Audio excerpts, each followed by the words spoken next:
Okay, so this video is about absolute value and graphing of absolute values. So if we think about graphing, traditionally we've been doing y. If we have this function y equals 2x plus 1, we might make an input-output table. You know the forms now, so you know that 2 is slope, 1 is y-intercept, and you might graph that way. But let's say we didn't know that and we wanted to create an input-output table. X, y, and we plug in x is like -2. When we plug in -2, we get -3. When we plug in -1, we get -1. When we plug in 0, we get 1. When we plug in 1, we get 3. When we plug in 2, we get 5. So on and so forth. So here's a linear function. Here's the input-output table. And then if we wanted to graph it, okay, when we want to graph that, here's our x and y axis. 0, 1, let's say, is here. 1, 3 is here.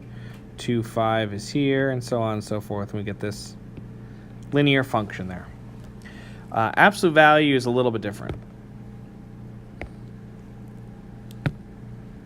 Let's go through the process of writing an absolute value function first. Let's say we have y equals the absolute value of 2x.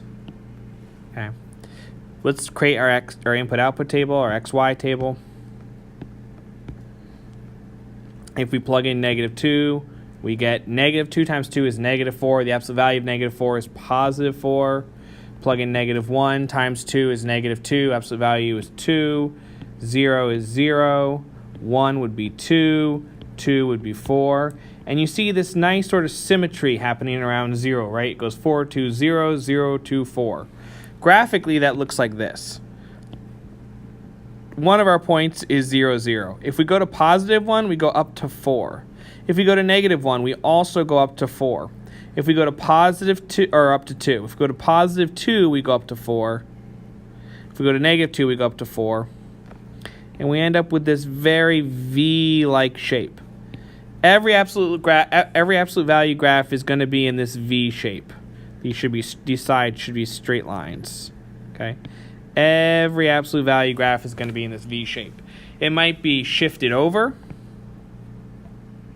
It might be upside down. But all absolute values are going to be in some form of this V shape.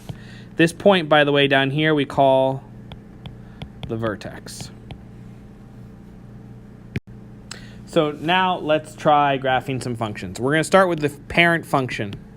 I want you to graph the parent function. That's what this is called, because nothing's happening to it yet. It's just y equals absolute value of x. And then I want you to graph some other functions. Try graphing y equals -2 absolute value of x.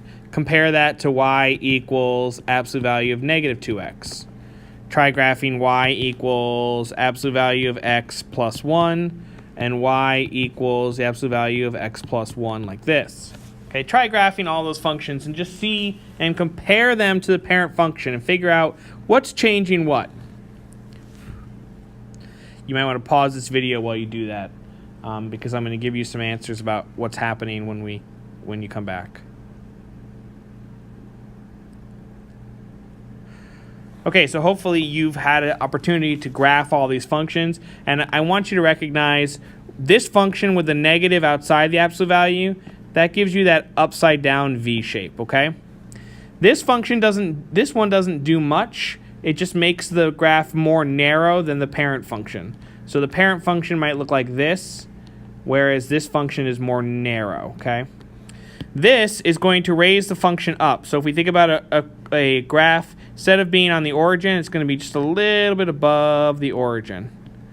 And this is going to shift the function. And actually, because it's a plus inside here, it's going to shift it to the left. It's actually going to shift the vertice more negative.